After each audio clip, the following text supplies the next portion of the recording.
Shalom teman-teman. Shalom. Bagaimana kabar kalian? Saya percaya kalian yang ada di rumah tetap sehat, tetap kuat, dan semoga baik-baik saja. Oke, sebelum kita mulaikan ibadah kita baca ayat dulu. Kita buka sama-sama dalam 1 Tesalonika 5 ayat yang ke-14. Kami juga menasihati kamu, saudara-saudara, tegurlah mereka yang hidup dengan tidak tertib, hiburlah mereka yang tawar hati, belalah mereka yang lemah, sabarlah terhadap semua orang. Mari sama-sama sebelum kita mulaikan ibadah kita tundukkan kepala kita mau berdoa. Bapa kami yang di surga, kami mengucap syukur kalau sampai hari ini Tuhan Kau masih pelihara kehidupan kami. Itu semua karena penyertaan Tuhan, kemurahan Tuhan yang sungguh luar biasa dalam hidup kami. Bapa, hari ini kami akan menaikkan setiap pujian penyembahan kami. Biarlah Engkau bertata di setiap pujian kami. Di dalam nama Tuhan Yesus, haleluya, amin. Mari sama-sama siapkan hati dan pikiran kita. Kita mau mulaikan ibadah kita mau menyembah Tuhan. Haleluya, Yesus Tuhan.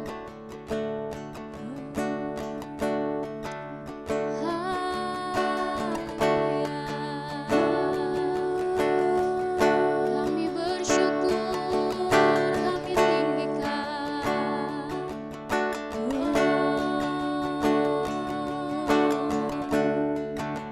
Sama-sama kita angkat pujian Allah Roh Kudus, penuhi setiap kami.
Pujian ini sekali lagi dari awal.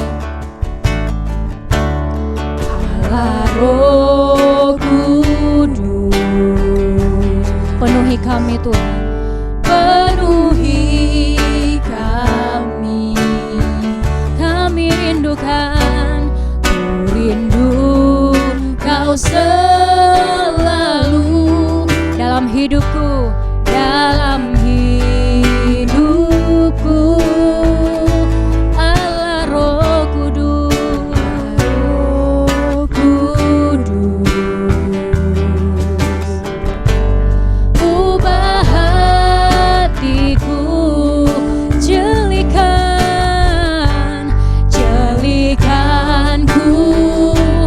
Jamal aku rindu hadir.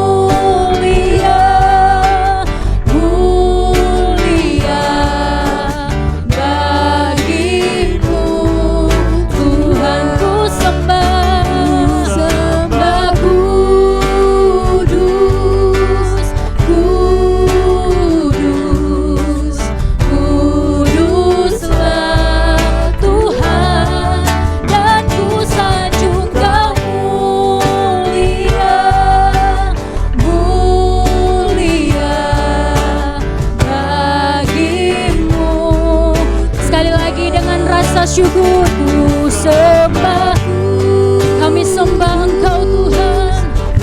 Oh, kudus, kuduslah Tuhan, dan ku sanjung Kau mulia, mulia bagimu, bagimu, bagimu Tuhan. Sekali lagi, bagimu, bagimu Tuhan. Mari datang kepada Tuhan, naikkan sembah, naikkan syukurmu di hadapan Tuhan. Haleluya, Yesus, kami muliakan namamu. Kau Allah kudus, Kau layak kami sembah.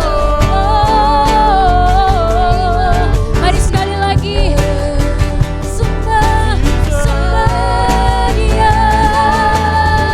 Kami muliakan,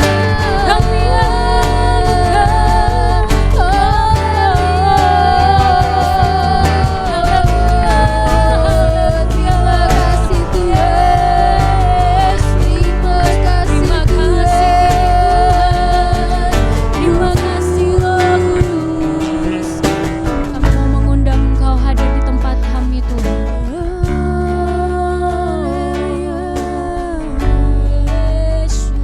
Terima kasih Tuhan, terima kasih. Oh, ku yakin Kau hadir di sini. Ku rasakan kuasa yang tak terbatas. Ku yakin Kau nyata di sini. Kemenangan terjadi di sini. Ku yakin Kau hadir di sini. Ku rasakan kuasa yang tak terbatas. Ku yakin Kau nyata di sini. Kemenangan terjadi di sini. Kita nyanyikan lagu ini dari awal. Ku menyembah dalam kudus hadirat-Mu, Yes Jesus. Hampiri tata kasih karunia-Mu Bapa. Oh,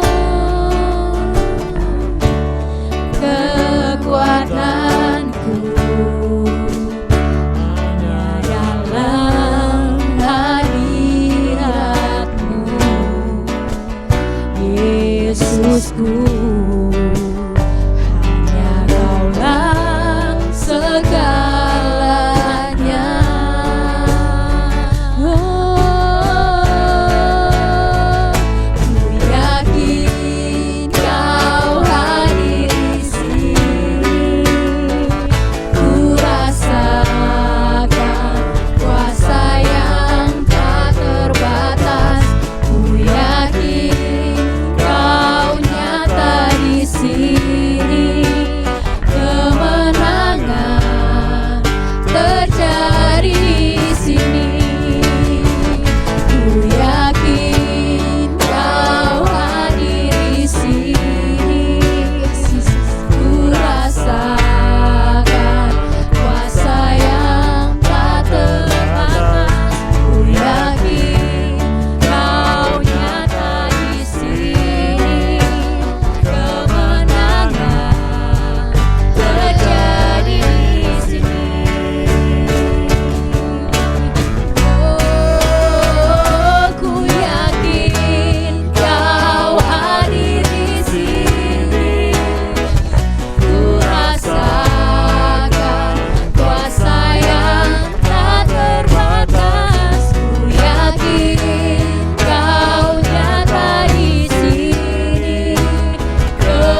Oke, ya, shalom semuanya. Shalom The United. Apa kabar? Pasti semuanya sehat ya, amin. Amin, harus diaminkan dong. Nah, gimana nih di masuk bulan yang baru, di bulan Juni ini? Semuanya bersukacita. Apalagi nih ya, ada kabar-kabarnya bahwa akan ada new normal. Waduh, suatu kebiasaan normal yang baru, yang dimana kita tuh harus pakai masker di mana-mana. Semua itu udah kembali normal, cuman baru harus pakai masker, harus berjaga jarak dan segala macamnya. Pasti ya suatu perbedaan yang sangat jauh dengan kenormalan kita biasanya ya guys sih, ya kan? Oke, tapi ya itu bukan yang saya ingin bahas pada hari ini. Tapi hari ini saya mau bahas mengenai firman Tuhan pastinya. Tapi sebelum mulai, mari kita bersatu dalam doa ya, oke? Terima kasih Bapa, terima kasih Yesus buat segala kebaikan-Mu dalam setiap hidup kami, hingga kami bisa tetap merasakan kasih-Mu, kami bisa dapat merasakan kebaikan-Mu dalam kehidupan kami. Kami tahu Tuhan dari bulan 1 sampai bulan ini semuanya karena keajaiban Engkau ya Tuhan yang telah menuntun kami dan menjaga kami. Walaupun di masa-masa seperti ini Bapa, kami percaya bahwa kami anak-anak yang terpilih di antara banyaknya orang Bapa. Terima kasih buat kebaikan-Mu itu. Dan sekarang kami akan memulai mendengar firman-Mu. Biarlah apa yang menjadi firman pada hari ini bisa tertanam di hati kami, dan kami dapat belajar Bapa. Pakailah hamba-Mu, biarlah hamba-Mu berada di belakang salib-Mu. Biarlah Tuhan Engkau yang selalu dimuliakan, dalam nama Tuhan Yesus, haleluya, amin. Oke, ya sekali lagi shalom. Ayo harus ceria ya. Nah, hari ini, di bulan ini khususnya, saya diberikan tema oleh The Ignited, dari panitia The Ignited, dengan berbahasa Inggris. Dari dulu selalu berbahasa Inggris. Tema satu bulannya adalah last instruction, atau instruksi terakhir, atau bisa dibilang nasihat terakhir, seperti itu. Lalu untuk minggu ini saya diberikan warm with love. Warm apa? Warm hangat. With apa? Dengan. Love, kasih. Jadi kehangatan dengan kasih. Nah, maksudnya kehangatan dengan kasih di sini itu apa sih? Nah, kita lihat dari tema satu bulannya, last instruction. Jadi memberi instruksi terakhir, memberikan instruksi atau nasihat itu dengan kehangatan kasih.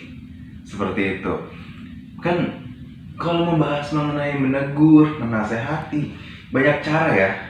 Ada yang, kalau misalnya di sekolah deh, kita ambil contoh guru-guru. Ada guru killer. Kalau misalnya ada yang bercanda, pasti dia negur ya, nggak sembarang-sembarang, langsung tunjuk contoh. Weh Rio, tidur kamu terus, bangun. Kamu belajar atau enggak sih? Ada yang kayak gitu kan? Tapi ada juga yang gurunya itu kayak orang Jawa banget, kalem. Misalnya kayak gini, itu tolong bangunin si Rio, kok dia mati tidur di kelas ya? Terus pas bangun, kamu kenapa Rio? Kamu sakit? Sampai bisa tidur di kelas saya? Ada yang kayak gitu. Sebenarnya kalau ngomongin soal nasihat dan teguran tuh banyak ya. Tapi di sini sesuai minggu ini dibilang warm with love. Nah, instruksi yang hangat dengan kasih. Maksudnya hangat dengan kasih di sini tuh apa sih? Nah, kan seperti itu yang minggu ini kita akan bahas. Tapi sebelum semakin dalam lagi mengenai tema bulan ini dan minggu ini penjelasan tentang warm with love, saya akan menjelaskan nih mengenai 1 Tesalonika 5 ayat 14 yang akan kita bahas untuk tema ini, 1 bulan ini, oke? Nah, sebenarnya saya bulan lalu sudah membahas mengenai 1 Tesalonika ya, mengenai, kalau kalian ingat, tentang mengucap syukur. Kalian ingat nasihat-nasihat Paulus mengenai mengucap syukur di 1 Tesalonika 5 ayat berapa? 18 kalau kalian ingat, semoga kalian ingat. Nah, sekarang saya akan membahas mengenai 1 Tesalonika 5 ayat 14. Saya akan bacakan untuk kalian semua ayatnya yang ke-15, ayatnya ke-14. Kami juga menasihati kamu, saudara-saudara, tegurlah mereka yang hidup dengan tidak tertib, hiburlah mereka yang tawar hati, belalah mereka yang lemah, sabarlah terhadap semua orang. Nah, itu singkatnya. Nah, sebelum kita lebih lanjut, sama-sama kita belajar mengenai latar belakang kitab Tesalonika dan bagaimana hidup jemaat di Tesalonika. Kita bisa lihat sih dari perjalanan Paulusnya yang berada dalam satu satu lagi dalam Kisah Rasul 17. Ini saya udah tandain sih biar cepet. Nah, nanti kalian boleh baca nih Kisah Rasul 17 ayatnya yang ke-1 sampai yang ke-9. Di sini bagaimana Paulus pertama kali datang ke Tesalonika untuk memberitakan Injil di jemaat di sana. Kalau yang untuk info yang kalian tahu ya, sebenarnya Tesalonika itu salah satu wilayah Yunani yang cukup besar karena dia itu sebagai ibu kota di Makedonia. Nah, jadi saat itu ya, itu rata-rata orangnya adalah orang Yunani. Tapi yang hebatnya dari jemaat di Tesalonika ini, saat Paulus datang dan memberitakan Injil, kan ada beberapa jemaat yang menolak kedatangan Paulus. Contoh kayak Filipi. Di Filipi itu sampai Paulus itu dipenjarakan. Tapi untuk di Tesalonika enggak. Dia langsung menerima apa yang Paulus katakan. Sampai dia itu banyak yang percaya. Cuman yang menjadi masalahnya lucu. Malah yang sesama Kristen. Tapi bedanya di sini Kristen Yahudi bertentangan dengan Kristen Yunani yang ada di Tesalonika. Maka sampai ada kontroversi dan sebagainya macamnya hingga Paulus harus pergi dari Tesalonika. Sebenarnya Paulus itu sangat sayang sama jemaat di Tesalonika. Maka dari itu Paulus memberikan surat 1 Tesalonika ini untuk apa sih? Untuk memberitahu bahwa itu dia masih mengasihi jemaat di Tesalonika biar nggak terputus hubungannya. Berserta ditambahi bahwa ada kabarnya dari si Timotius. Jadi kan Paulus bingung, jemaat di Tesalonika nih gimana? Akhirnya dia kirim Timotius untuk melihat keadaan jemaat di sana. Karena saat itu ya, kan Paulus selalu menjelaskan bahwa raja itu adalah Yesus. Yesus adalah raja. Sehingga memberikan persepsi bahwa orang Yunani dianggap memiliki raja lain selain raja Romawi pada saat itu. Sehingga kaisar-kaisar Romawi tidak mau, wah saya rajanya, siapa Yesus? Hingga orang Kristen pada saat itu disiksa oleh kaisar Romawi, termasuk jemaat Tesalonika. Nanti kalian baca di 17 ayat 1 sampai 9. Ini di Kisah Rasul ya. Nah, setelah dari situ Paulus kan panik. Dia sayang sama jemaat itu, makanya dia kirim si Timotius, salah satu muridnya.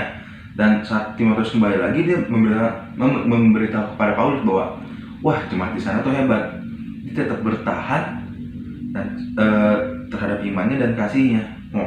Maka dari itu kalau kita baca di 1 Tesalonika ini ya, berisikan tentang doa-doanya Paulus mengucap syukur bahwa jemaat di sana tuh tetap bertahan seperti itu. Nah, itulah kilas balik tentang jemaat di Tesalonika.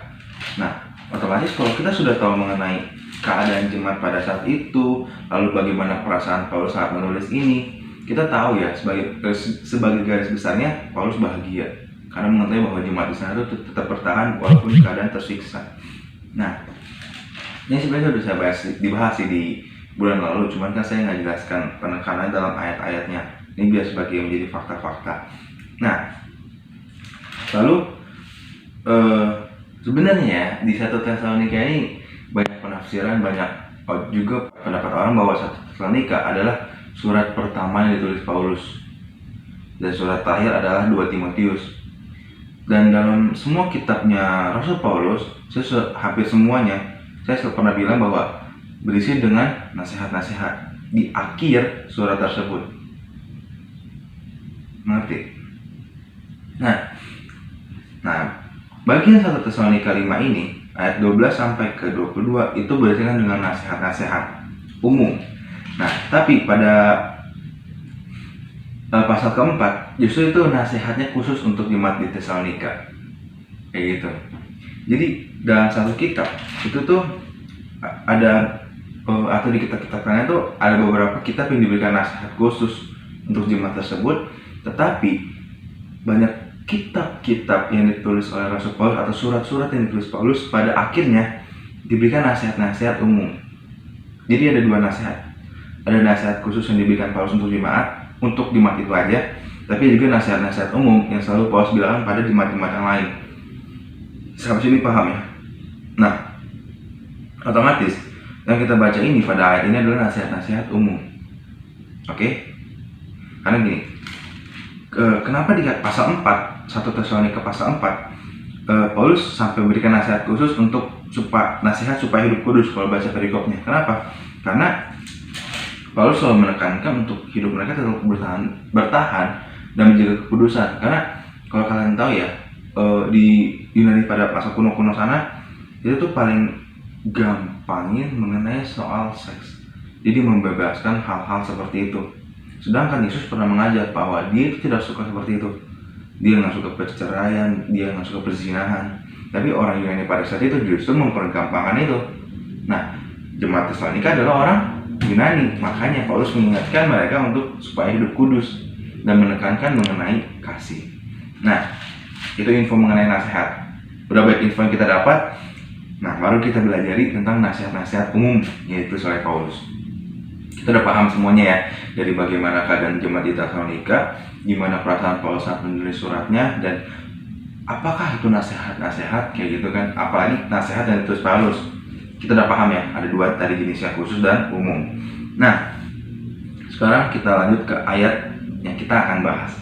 Wow, kata mereka, pembukanya lama sekali. Oh tidak, ini hanya informasi untuk kalian, penting bagi kalian untuk mengetahui hal-hal seperti ini, biar iman kita nggak cepat goyah. Amin. Amin. Oke, kita lanjut. Saya lebih suka sih membaca atau menjelaskan firman Tuhan itu minimal ya satu perikop, kalau bisa satu pasal, cuman nggak mungkin. Cuma saya akan bacakan ayatnya, makanya saya akan bacakan 1 Tesalonika 5 ayatnya yang ke-12 sampai ke-15 sampai ke-22. Oke, saya bacakannya. Nasihat-nasihat. Kami meminta kepadamu, saudara-saudara, supaya kamu menghormati mereka yang bekerja keras di antara kamu, yang memimpin kamu dalam Tuhan dan yang menegur kamu, dan supaya kamu sungguh-sungguh menjunjung mereka dalam kasih karena pekerjaan mereka. Hiduplah selalu dalam damai seorang dengan yang lain. Ayat 14. Kami juga menasehati kamu, saudara-saudara, tegurlah mereka yang hidup dengan tidak tertib, hiburlah mereka yang tawar hati, belalah mereka yang lemah, sabarlah terhadap semua orang. Ayat 15, perhatikanlah supaya jangan ada orang yang membalas jahat dengan jahat, tetapi usahakanlah senantiasa yang baik terhadap kamu masing-masing dan terhadap semua orang. Bersukacitalah senantiasa, tetaplah berdoa, mengucap syukurlah dalam segala hal, sebab itulah yang dikehendaki Allah di dalam Kristus Yesus bagi kamu. 19, janganlah padamkan roh, dan janganlah anggap rendah nubuat-nubuat. Ujilah segala sesuatu dan peganglah yang baik. Ayat yang terakhir, jauhkanlah dirimu dari segala jenis kejahatan. Nah, kalau kalian baca, di sini tuh dibagi beberapa paragraf. Dan dalam setiap paragraf itu memiliki penjelasan Paulus yang berbeda-beda dalam nasihatnya. Nah, di ayat 14 dibilang, kami juga menasihati kamu, saudara-saudara, tegurlah. Nah, di sini ayat ini berbentuk seperti perintah. Perintah apa? Perintah dari Paulus untuk jemaat di Tesalonika untuk saling menegur. Jadi gini, maksudnya seperti ini. Saat kita menjadi orang Kristen, saat kita percaya menjadi Kristen, jangan hanya sebatas menjadi jemaat. Karena gini, pada dasarnya saat kita menjadi Kristen, kita menjadi pengikut Kristus, maka setiap kita memiliki hak untuk saling menegur, tapi menegur dalam kasih. Nah, maka dari itu Paulus mengatakan bahwa tegurlah, itu perintah, mereka yang hidup tidak tertib. Tegur. Hiburlah mereka yang tawar hati, belalah mereka yang lemah. Membela, kalian tahu bela, bukan belalah, bukan membelah, tapi belalah mereka yang lemah. Sabarlah terhadap semua orang. Jadi di sini Paulus menjelaskan bahwa kan jemaat di Tesalonika itu hidupnya sudah paling oke. Paulus bangga bahwa mereka tuh selalu tetap berjalan di dalam Tuhan. Iman tetap bertahan dan kasih tetap bertahan. Tapi justru itu, makanya Paulus mengingatkan untuk saling menegur bagi mereka yang tidak tertib. Karena Paulus yakin di antara sekian banyak jemaat pasti ada juga yang tidak tertib, yang tidak taat. Ada di sekitar kita pun, ya ampun, pasti banyak orang Kristen yang mungkin dia berkata dia Kristen, atau mungkin hanya KTP-nya aja bahwa hidupnya tidak benar, kan seperti itu. Mungkin ada orang yang bilang, oh, menginjil. Oke, menginjil benar. Tapi jangan lupa bahwa kita untuk saling menegur satu sama lain. Kita masih memiliki daging. Kan tahu kan, yang kita percaya bahwa manusia memiliki 3, tubuh, jiwa, dan roh. Selama kita masih memiliki tubuh, maka kita masih memiliki daging. Nah, makanya itu penting bagi kita untuk saling menegur satu sama lain. Cuma yang lucunya seperti ini, walaupun kita membahas mengenai teguran ya, menasehati dengan kasih. Cuman kadang yang lucunya adalah ada orang yang mau ditegur dan tidak mau ditegur. Itu yang jadi susah. Ada orang yang kayak, mau sekasih apapun, kalau dia selalu merasa dirinya benar, dia nggak akan mau ditegur. Nah, ini untuk kalian juga sih. Jadi saat ditegur, terimalah. Jangan kayak merasa diri ada paling benar seperti itu. Saya pun dulu keras, bukan dulu sih, sekarang pun kadang masih keras kepala kayak, jangan kayak gini. Tapi kalau menurut saya itu benar, ya saya akan pegang teguh. Cuman kadang saya berpikir juga kayak itu nggak baik, karena kita bercermin, kita kan selalu merasa diri kita itu cantik dan ganteng. Kita bercermin, ih gantengnya gitu. Tapi saat orang lain melihat kita, dia bisa melihat bagian yang kita tidak bisa lihat. Belakang kita nggak bisa lihat, orang lain bisa lihat. Kita posisi gini aja kita nggak bisa lihat telinga kita kalau nggak lewat cermin. Orang lain bisa. Logikanya seperti itu. Jadi penting kenapa orang Kristen, atau makanya Paulus mengingatkan jemaat itu sendiri untuk saling menegur, karena kita masih memiliki titik buta untuk mengenal diri kita sendiri. Walaupun orang bilang, ya yang paling mengenal diri kita sendiri adalah kita. Memang sih, tapi orang lain yang bisa merasakan tingkah laku kita, bukan kita merasakan tingkah laku kita sendiri. Seperti itu. Nah, makanya mengenai minggu ini, warm with love. Jadi kita harus menegur di dalam kasih. Paulus tidak pernah tuh menjelaskan bahwa tegurlah mereka dengan keras. Memang ada sih kayak Paulus pernah marah terhadap jemaat. Contohnya di Korintus, dia marah, dia tegur keras karena kehidupan mereka tuh benar-benar parah. Karena dia pernah dia sih bukan sekali 2 kali bilang ke jemaat Korintus, sering, makanya sampai marah begitu kan. Lalu Yesus pun pernah negur orang dengan kasar sih. Tapi ya di dalam itu semua, Yesus sama Paulus pernah mengajarkan bahwa kita harus mengasihi. Maka kita harus saling menasehati dalam kasih, kehangatan kasih. Jangan sembarang. Karena kan pasti semuanya tahu lah soal ayat yang dimana 2-3 orang berkumpul pasti Tuhan hadir. Nah, sebenarnya ayat itu menjelaskan mengenai saat orang berbuat salah, kita harus ngomong 2 mata sama dia. Kalau 2 mata secara baik-baik nggak bisa, baru kita membicarakan di depan para penatua, atau kayak kasar sekarang tuh di depan pendeta. Kita seperti itu, jadi kumpul. Tapi masih tetap nggak berubah nih, kita udah tegur seperti itu. Walaupun misalnya dia berbuat salah, baru kita tegur dia di depan jemaat. Jadi ada tahapannya. Nah, baru dibilang 2 orang 3 orang berkumpul, Tuhan hadir. Tuhan sebagai apa? Sebagai hakim yang menentukan bahwa emang dia berbuat salah atau enggak. Nah, jadi ingat, yang pertama, bertatap 2 muka. Nah, maksudnya itu situ apa? Saat kita menasehati, jangan membuat dia itu merasa malu akan diri dia. Jadi kayak ada berbuat salah, tapi kita ngomongin depan umum. Wah, lo tau gak sih dia buat salah nih, kemarin bunuh orang. Wah, nggak boleh. Harusnya kita 4 mata dulu kita bahas. Kenapa kamu berbuat seperti itu? Penatua atau penatua jemaat atau ya pendeta, seperti itu gampang ya. Nah, jadi ada tahapan-tahapannya seperti itu. Nah, jadi ya mungkin ini firman Tuhan yang sangat singkat alias panjang sebenarnya mengenai minggu ini. Jadi ingatlah untuk kalian saling menasihati. Kalian sudah tahu lah bagaimana keadaan Paulus, jemaat Tesalonika. Kalian harus ingat. Jadi di saat-saat seperti itu justru penting untuk bagi kita menasihati. Di saat-saat seperti ini ada yang mulai lemah, kita nasihati, kita tegur, kita kuatkan. Di saat seperti ini ada yang berbuat salah, kita tegur, kita nasihatkan. Benar, nggak apa-apa. Jadi penting bagi kita untuk saling mengasihi. Tapi saat menegur harus dengan kasih. Jangan asal, kalau kasarnya jangan asal ngebacot kayak gitu kan, kayak woi gitu, kayak jangan kayak guru killer lah. Tapi jangan juga jadi guru yang terlalu lemah banget. Tapi ya tegas, tapi dengan kasih. Makanya warm with love. Dia hangat penuh dengan kasih. Oke? Ya, sekian firman Tuhan pada minggu ini. Sebelum selesai, mari kita bersatu dalam doa ya, untuk doa penutup.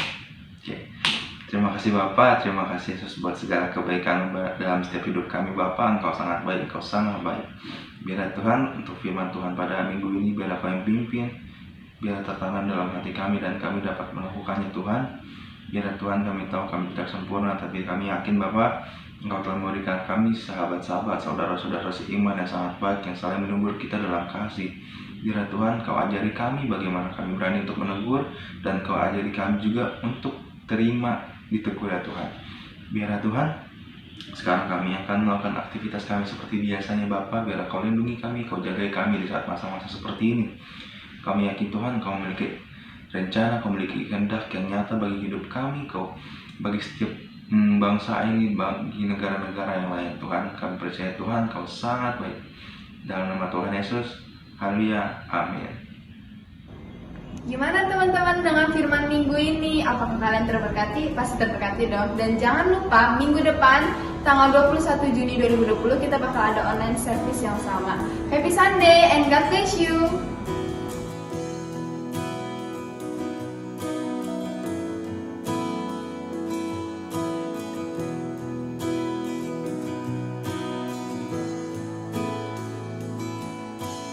Light of the world, you step down into darkness. Open my eyes, let me see beauty that made his heart adore you. Hope of a life spent with you. And here I am to worship, here I am to bow down, here I am to say that you're my God. You're altogether lovely, altogether worthy, altogether